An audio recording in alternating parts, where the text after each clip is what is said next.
Hi friends, this is Devyani from freshersworld.com. Welcome to the session. Today we are going to talk about a transition that a campus student can make to corporate. For that there are many parameters. First is resume, second is cover letter, third is GD, then it is your interview, the personal interview, and the final is the grooming. But today in this session we are only going to speak about resume building. Now resume, it sounds very easy, right? But resume itself is a very complicated thing. Why? Because resume is the first point of contact that you will make to the interviewer. Yeah?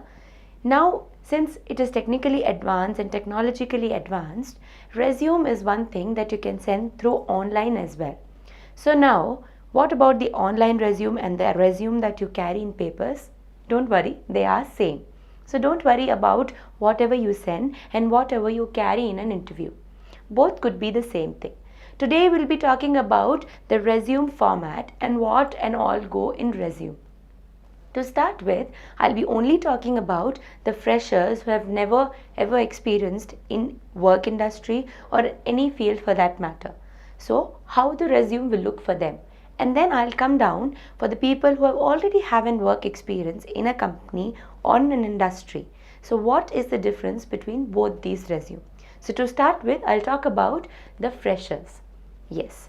So the resume format, when you talk about a resume format, it should have everything aligned towards your left side, right? After the left side it is aligned, the first thing, the header which comes is your name, right? After the name is your email address followed by your phone number. Now please understand, your name should come in the left and then the next line your email and the next line your phone number. Yeah. Then towards your right side should be your photograph. In the photograph, please do not attach on the paper. It should be a scanned one. Your photo should be a professional. It should have probably a coat and probably a tie. For girls, tie is not required. It could be just a coat and a white formal shirt. That should be the size. A passport size scanned copy is enough for a resume. Please do not attach a hard copy of your photograph on your resume, because if you're sending through online, again it should be scanned, and then you are taking a printout of your resume, again the photo should come along with it. Moving forward, this is the first thing that comes in the heading. Moving forward to the structure of resume, the first and very complicated is your objective. Objective, why it is complicated? Because this is the first thing that an interviewer or a person who is going through your resume will see. That what is your objective? What is your objective regarding your career? What is your objective regarding coming to that particular company? Or what is your objective regarding choosing a particular field? Now your objective should not start with I want to, or I would like to have a career, or I am very good at. No. I, we, them, their, us, these kinds of words, me or my. Similarly, these kinds of words should not be included in the objective. So, what should come in an objective? A very simple, please use articles, use preposition.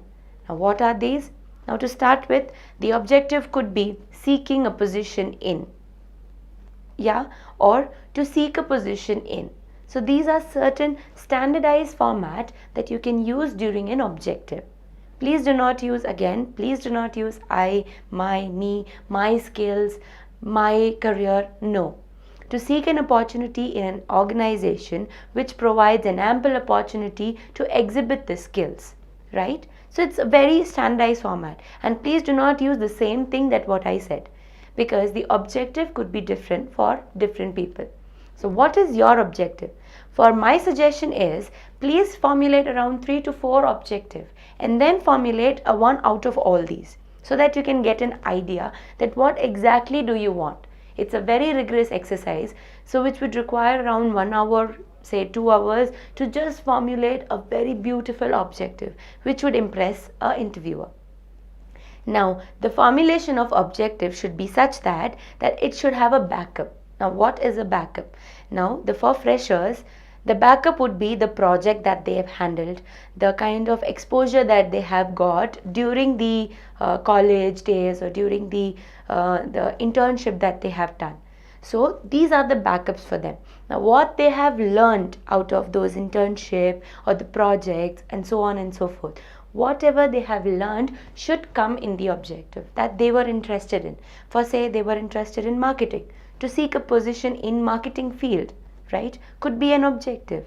Now if you have done something in HR field, then you can say to seek a position in HR field, and so on and so forth. You can formulate your objective. Again, formulating an objective is a very rigorous task. Please take out your time and formulate around 3 to 4 objectives and then come up with one particular objective. Moving forward, after the objective comes the academic qualifications. Yeah, in the academic qualification you should have around 5 sections. In those 5 sections, that will be vertical. The first section will include course. What course have you done? And then the name of the institution from where you have done. Then comes the board. Which board did you pass from?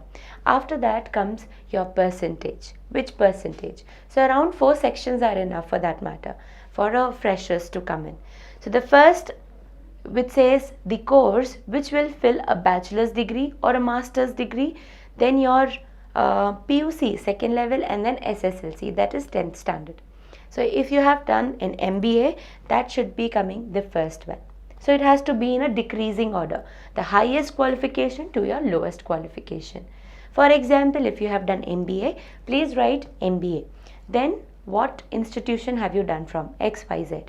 And after that, which board was it? Was it a Bangalore University or a Mysore University or any other university? And then what percentage did you achieve? And if you are still pursuing and still want to aspire for job, then in percentage column you can write still pursuing, right? After that comes your bachelor degree, then your 12th and your 10th. The same has to be followed. The same pattern has to be followed. Now, for the people who are already having a work experience and are not freshers, their academic qualification could come in the last part of the resume. That could be in the second page and could be the last heading or second last heading.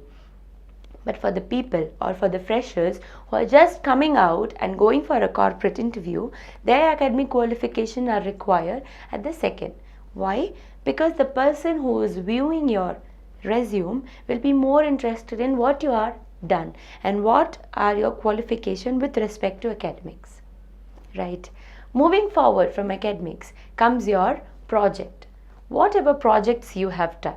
Now for the people who are already working, do not require projects because they're already including their work experiences. So now for freshers, projects is the second title. Apart from objective, that's not been counted because it's there. The first heading is academic qualification. The second is your project. Now what is the project? Project is again when you are doing your BCom or for that matter any bachelor's degree, or if you are doing MBA, they require you to do some dissertation or projects. Those projects should be included here. How you can arrange the projects and what to include, I'll come that. First, you should put up your name of the company. Name of the company, whatever project you have done. If you have done in a company, then the name of the company will come. If you have not done, do not worry. Please write the secondary research that you have done. Just put a project title there. If you have done, something, a consumer satisfaction in automobile industry, just put the project title. But please ensure that you have a backup. Again, backup means that you have a proof for it. If someday or the other person who's interviewing you could ask you about the same thing, you are able to answer it. Please do not fake in your resume. It's a very, very important thing, right? So now the project title. If you are done in a company, then name of the company. Suppose XYZ is the name of the company. And if not, then project title, like for example, consumer satisfaction in an automobile industries. The second heading will be the project outline. Yeah, under project, the first is project title or the name of the company. Then comes your project outline. Project outline need not to be more than 3 sentences. In project outline, you are just supposed to enter what was the project all about and what did you do. Only 3 sentences are more than enough. Please try to be very crisp and precise when you write a resume, because the person who's interviewing you has so many other candidates followed by you to look upon. So he doesn't have that much of time to go through it. So it should be very precise, right? After the project outline that you have given for 3 lines, just use 2 or 3 bullet points stating, emphasizing that what you have done. For example, if you have done a consumer satisfaction in automobile and you were as an HR internee, then you would mention you were involved in payroll packages, you were involved HR analytics, or probably in hiring process or filtering process or screening process, and so on and so forth. You cannot add as much as you can, but try to be very crisp and precise. 2 to 3 bullet points are more than enough to tell what you have done in particular project. So those 3 or 2 bullet points are something which an interviewer will see and will bang on. Apart from project, the third heading will be your proficiency, will be your professional proficiency. Now what are those professional proficiency? This is only to tell about yourself, what you have done in your past experiences. This could be included by even an experienced person. Your professional proficiency can include a computer, if the key skills, or probably the MS Suite, or if you know some kind of software like SAP, or for that matter, if you know some other software which would be catering to the job that you applied for. Please do not put something which is not relevant to the job position that you are applying. So keep up the software that you have applied. So professional qualification or professional proficiency will include all these things. You can also include your professional certification courses. Suppose if during the course of your MBA or your bachelor degree, and if you're not done that apart from your career, you have done something in your certification, you can include that. If you have good at digital marketing, you can put that. If you are good at some other certification courses, you can definitely put that, because that will add a crown to your feather. Apart from that, if you have done some other courses during the paper presentation, not the courses, but if you have done some paper presentation during your academic background, apart from your academic background, some kind of paper presentation, or you have published something, that is again a very good thing, that you can put it again there. Yeah, so this kind of thing you have to structure, that how you are going to put it. It's definitely dependent up to you what kind of professional certification you would like the interviewer would see first.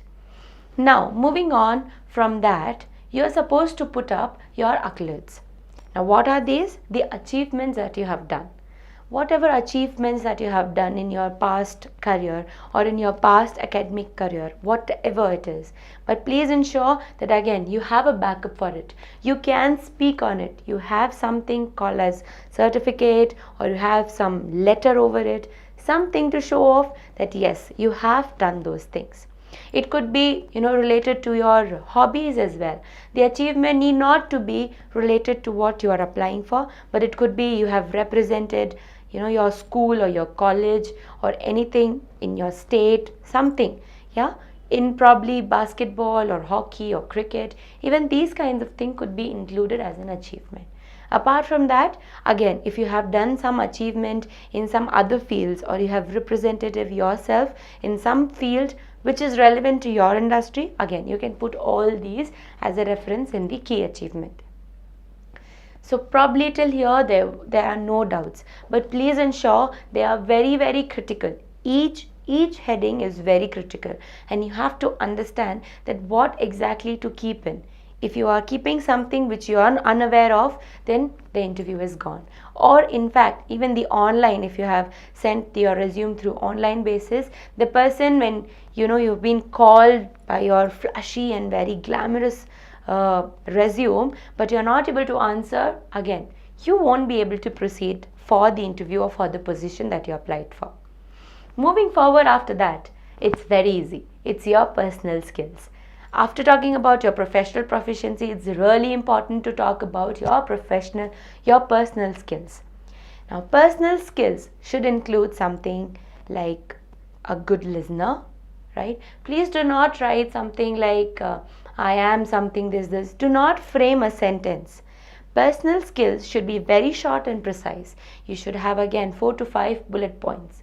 Again, suppose for an example, if you're applying for a marketing position, you should be able to keep up something like managing people, right? Or managing customer relationship. Now this thing should be there. Why? Because this caters to your job. Apart from that, it also should cater to you. Please, I'm telling you, do not fake and resume. So whatever you are putting in a professional skills, apart from that, when you're putting something in your personal skills, should be very, very, very true. So you should be able to provide a backup.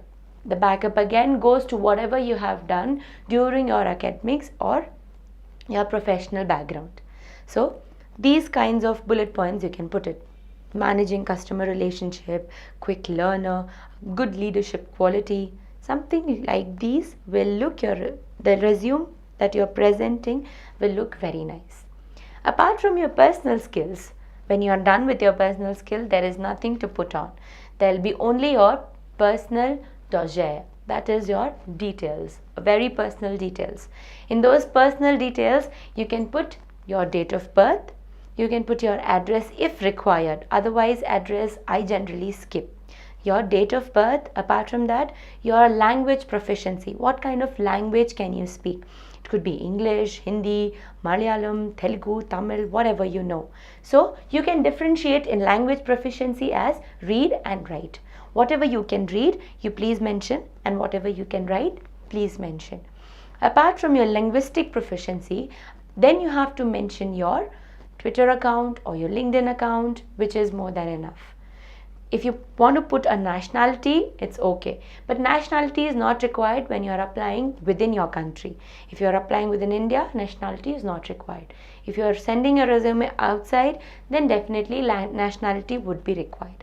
So, personal dossier will only include your date of birth, your linguistic proficiency, and a link towards your LinkedIn account or towards your Twitter account. That's more than enough.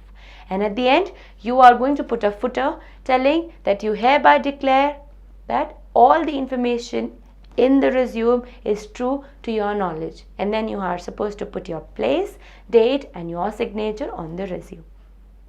Apart from all these things, you can also include hobbies and interest in resume, which is not required, but if something like hobby like trekking or traveling, if you are a traveler or you love trekking or something like that, plus this kind of hobbies or this kinds of thing is required by your job, then definitely hobbies and interest could be one of the option to impress your interviewer. So in hobbies, you can put that something like that, talking to people, convincing people.